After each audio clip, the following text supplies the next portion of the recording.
जी, मैं हूं नदीम सिद्दीकी, मेट्रो 7 पाकिस्तान के साथ इस वक्त मौजूद हूं मैं गुलजार हिजरी स्कीम 33 में, और यहां पर A to Z एसोसिएट्स के हवाले से यहां पे दीगर प्रोजेक्ट्स को जो है वो सेल करने के लिए दीगर मेहमान गिरामी को यहां पर कामदी साहब ने, जो अली कामदी हैं, उन्होंने यहाँ पे लोगों को मदद किया है। आइए दीगर लोगों से, मेहमानों से बात भी करते हैं और अली कामदी से बात करते हैं। आइए। बात सर ये है कि कराची की सूरत हाल आपको पता है कि किस सिचुएशन पे चल रही है, कि क्या चीज़ लीज है, क्या चीज़ इलीगल है, क्या प्रॉपर है। तो A to Z स्टेट का खोलने का, रियल इस्टेट का खोलने का मतलब यही था कि लोगों को सही रहनुमाई और सही आगाही हो सके। अब आपको पता है कि बैलेटिंग फ़ाइल है, CM कोटा फ़ाइल है, बहुत सारी एक्टिविटीज़ है जो लोगों के नॉलेज में नहीं है। ले तो लेते जगह, लेकिन फिर बाद में पता चलता है कि ये प्रॉपर है या नहीं है। A to Z स्टेट का खोलने का मतलब यही है कि आप आए, हमारा रियल इस्टेट का, प्रॉपर्टी का बेसिक और भी सोसाइटीज़ में काम है। कराची में, नाज़िमाबाद में भी है, नॉर्थ नाज़िमाबाद में भी है, तारिक कोट पे भी है और डिफरेंट एरियाज़ में भी है। लेकिन जब हमारी यहाँ पे नज़र पड़ी तो हमने देखा कि यहाँ पे बड़ी तादाद में हाई राइज़ बिल्डिंग्स वगैरह बन रही है। तो बेसिक ये लोगों की रहनुमाई के लिए खोला गया है।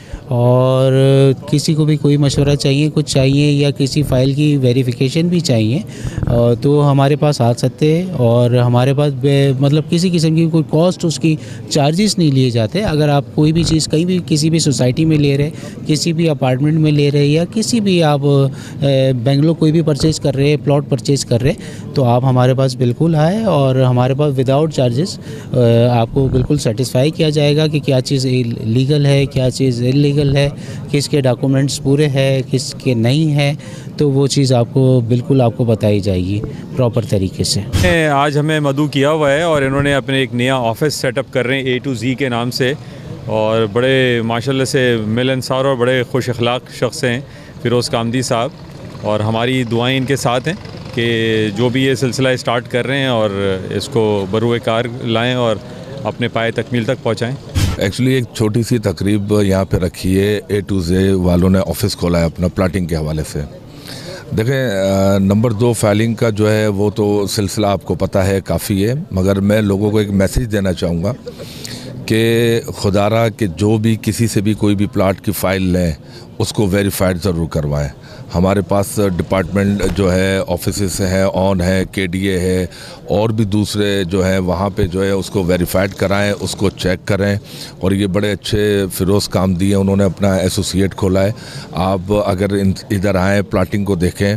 मगर मैं सबको ये कहूँगा पब्लिक को कि प्लीज़ आप लोग इसको वेरीफाइड ज़रूर कराया करें, क्योंकि आप लोग की ज़िंदगी भर की कमाई है जो कि ज़ाया ना हो। आजकल के कारोबारी जो मामलात हैं उनके ऊपर वैसे ही एक तो लॉकडाउन की वजह से बड़ा असर पड़ा है, और उसके बाद हुकूमत पाकिस्तान की जानिब से जो 17% GST जो लागू की गई है वो सरासर नाइंसाफ़ी है। क्योंकि गोल्ड एक धात है, और उस गोल्ड के ऊपर अगर आप 17% GST लागू करेंगे, 1,26,000 रुपये तोला है, ऊपर से 17% GST हो तो 22-23 हज़ार रुपये मज़ीद इसके ऊपर इंक्लूड कर लो तो 1.5 लाख रुपये तोला हो गया। एक गरीब मुतवसत घराना, मिडिल क्लास तबका तो आजकल बहुत ही क्राइसिस में, और लोग इस वक्त ख़रीदारी नहीं कर पा रहे हैं।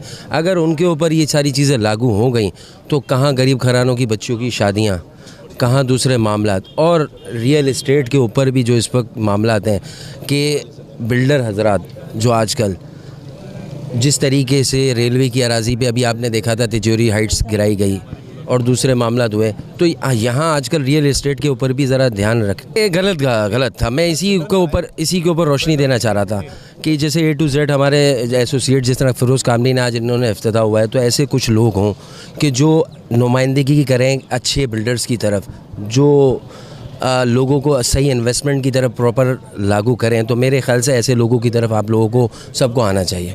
मैं अभी जो है वो एक गैर सियासी सोशल और वेलफेयर और चैरिटी प्लेटफॉर्म का मैं फाउंडर हूँ, जिसको हम कराची के नाम से जो है वो अक्सर लोग पहचानते हैं। आज यहाँ पे फ़िरोज़ कामदी भाई और अपने फ़ारूक अम्मी वाला के यहाँ पे दावत पे मैं यहाँ पर आया हूँ।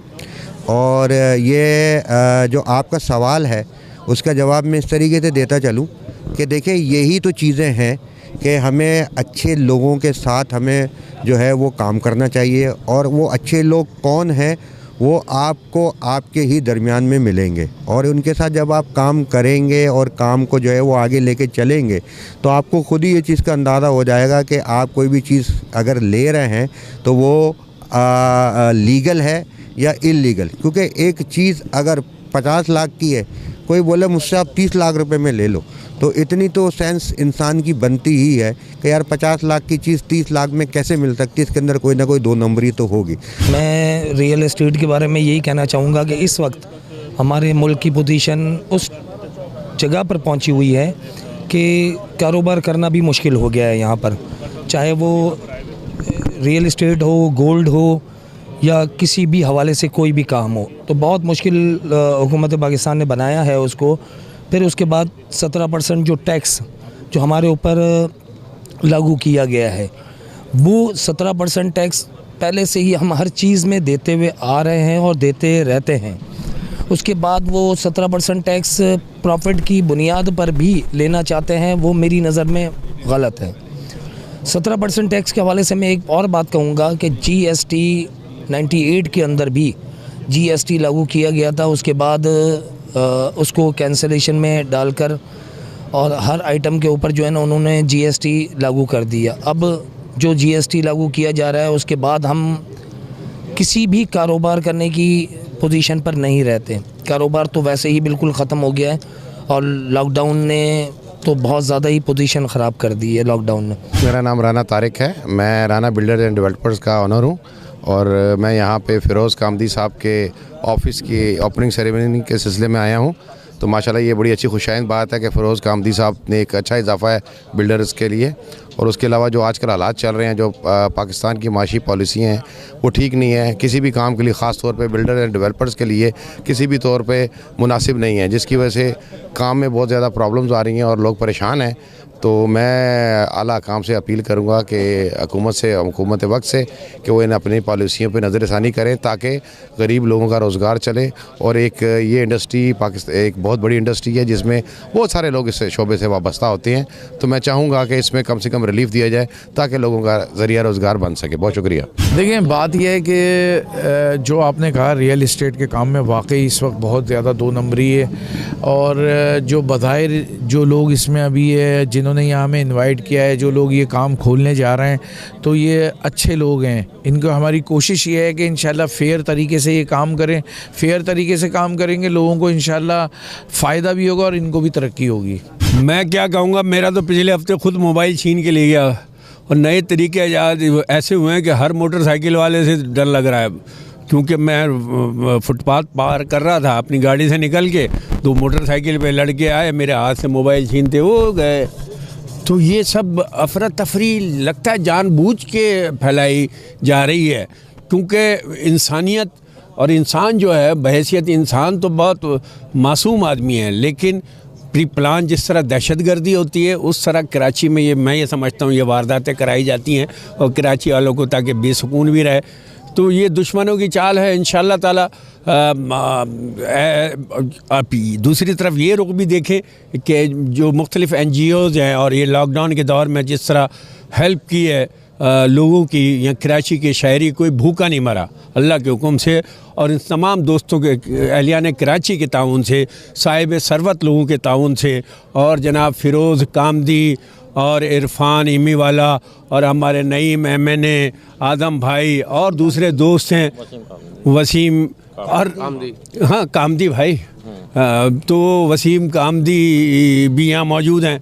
लेकिन मैं बिल्डर्स को सलाम पेश करता हूँ, यहाँ जो ज़मीन का काम करते हैं, प्लाटिंग का काम करते हैं, प्रोजेक्ट मुख्तलिफ बनाते हैं।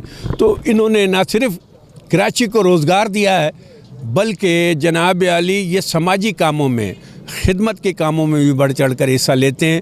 तो इसलिए कराची की वो नेकी भी जारी है। और जो झूठ, बदअमनी, यानी ग्रीन बस पे हमला हो गया, ये क्यों है? इतनी बड़ी सहूलत के लाखों लोग इस वक्त उससे इस्तिफ़ादा हासिल कर रहे हैं, लेकिन उस पर पथराव किया गया। तो ये सब तो सिलसिला चल रहा है, लेकिन नेकी का सिलसिला कभी रुकता नहीं है।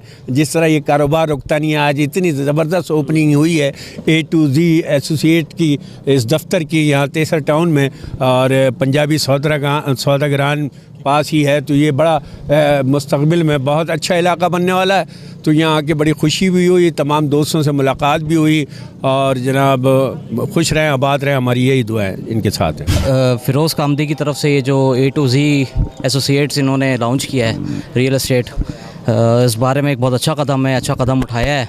लोगों के लिए आसानियाँ हैं, क्योंकि आजकल जो हालात हैं और जो मामलात हैं, हर तरफ हालात बुरे हैं, किस पे भरोसा करें किस पे ना करें। तो कामदी फिर एक पुराना नाम है, मार्केट में कोई नया नाम नहीं है, कोई पहली दफ़ा काम नहीं है।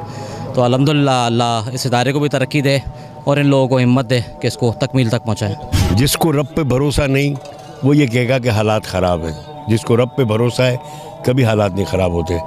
हुज़ूर पाक सल्लल्लाहु अलैहि वसल्लम जो अल्लाह के आखिरी नबी, उस दौर से लेकर आज तक कभी भी कोई मुसलमान परेशान नहीं हुआ है। भरोसा होना चाहिए रब पर और अल्लाह और उसके रसूल पर। अब आ जाते हैं इस बात पर कि आज हम जिस महफ़िल में आए, फ़िरोज़ अली कामदाई ने हमें बुलाया और ज़ाहिर है कि इरफान साहब से मुलाकात हुई और A2Z इस फर्म का नाम है। और यहाँ पर इतने बड़े बड़े लोगों को देखा, आपको देखा और सारे बड़े लोगों को देखा तो यकीन हो गया कि ये अल्हम्दुलिल्लाह एक ऐसी कंपनी है जहाँ पे धोखाधड़ी नहीं होगी। और मैं तो यही दुआ करता हूँ कि या अल्लाह ये पूरी दुनिया में जहाँ जहाँ ये वबा है, अल्लाह मियाँ तो अपने हबीब के सदक़े इस वबा को दूर कर और हमें इतना हौसला दे कि हम मुकाबला कर सकें। माशाल्लाह से वसीम कामदी और माशाल्लाह से हमने अच्छा काम करने की कोशिश की है और इंशाल्लाह अच्छी उम्मीदें हैं और अच्छी उमंग है कि आगे काम बढ़ाए और अच्छा काम करे। इसके लिए काम तो हर बंदा कर लेता है, बट काम की नोहयत को काम करने वाला ही समझता है। और माशाल्लाह से इस फील्ड में मुझे बहुत टाइम हो गया, कुछ 8-9 साल हो गए और माशाल्लाह से बहुत सी जगहों पे ऑफिसेस है मेरे, बहुत सारा काम हो रहा है माशाल्लाह से। और हम समझते हैं कि अच्छा काम होना चाहिए कराची वालों के लिए और इसी उम्मीद से इंशाल्लाह माशाल्लाह से बहुत अच्छी ओपनिंग की है और अल्लाह हमें तरक्की दे। और आप सब भाइयों की दुआ चाहिए हमें और आप भाइयों की कोशिश हो कि हमारी कोशिशों से ये सारा माशाल्लाह से ये प्रोग्राम को जो हमने किया है और माशाल्लाह से आगे बढ़ाने की कोशिश की है। बिस्मिल्लाहिर्रहमानिर्रहीम। हम तो अपने भाइयों के लिए दुआ कर सकते हैं कि अल्लाह ताला इनको हमेशा सही डगर पर ही रखे। और कुछ लोग जो है वो देखने से ही हम आइडिया कर सकते हैं, इसीलिए हम ऐसे लोगों के यहाँ ख़ुद भी हाजिर होते हैं कि हम उन्हें मुनासिब ख्याल करते हैं कि वो अच्छा काम ही करेंगे। बाकी अल्लाह से उम्मीद की जा सकती है। और जहाँ तक बिल्डर्स की बात है तो बिल्डर्स में हमारे भाई बहुत अच्छे और नेक लोग भी हैं जो बहुत अच्छा काम भी करते हैं। कुछ लोग हैं जो गलत काम करते हैं जिनकी वजह से ये फील्ड बदनाम होती है। उनको भी हमारी नसीहत है कि हमेशा अच्छा काम करें कि जो हमारे नसीब में है वो अल्लाह ताला हमें ज़रूर अता फरमाएगा। रिज़्क़ हलाल में ही बरकत है, रिज़्क़ हराम में बरकत नहीं है। किसी की ज़मीन पर कब्ज़ा नहीं करना चाहिए क्योंकि उसका वबाल भी बहुत है, अज़ाब भी बहुत है और उससे कारोबार में बरकत भी नहीं आती। थोड़े दिन की खुशी मिलती है लेकिन फिर उम्र भर का गम ही होता है, बाद में जेलें और नैब भुगतना पड़ता है। तो बस हम दुआ कर सकते हैं अपने दोस्तों के लिए, भाइयों के लिए।